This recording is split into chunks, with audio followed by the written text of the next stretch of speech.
he turns his insatiable curiosity to the study of life's greatest work of art, the human body.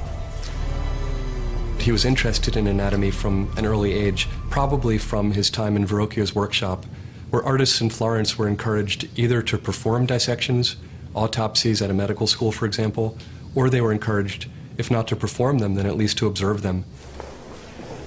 Always fascinated with the human body, he studies the mysteries of death at the hospitals of Santa Maria Novella.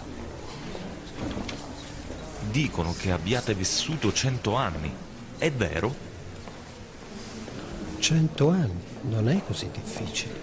Non sento dolori, solo stanco, tanto stanco e terribilmente debole. He's interested in the way that the pieces of the human body, which is, after all, a very intricate mechanism, the way the pieces of this mechanism fit together. Within hours of the old man's death, Da Vinci descends into the cavernous morgue to dismantle nature's ultimate machine. We might be surprised that Leonardo's dissection of human corpses wasn't frowned on by the church of his time. That seems, though, to be more of a modern concept and modern prescription. Here he will make an astonishing discovery, centuries ahead of its time. I conducted an autopsy in order to determine the cause of such a peaceful death, and found that it was caused by the failure of blood flowing into the artery that feeds the heart and other lower members, which I found withered and shrunk. In 1507, Leonardo makes history's first description of arteriosclerosis by comparing the circulatory system of the elderly man with that of a child's.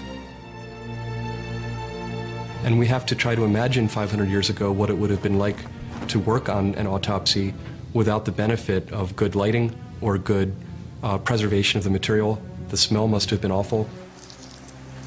Under challenging conditions, Leonardo invents an entirely new way of seeing.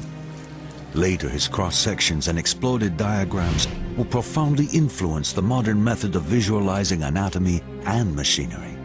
His code, like the man himself, becomes mature. Experimentation continues to be the primary engine in his effort to achieve what no one else could. I am inspired by the urgency of doing. Knowing is not enough. We must act on it.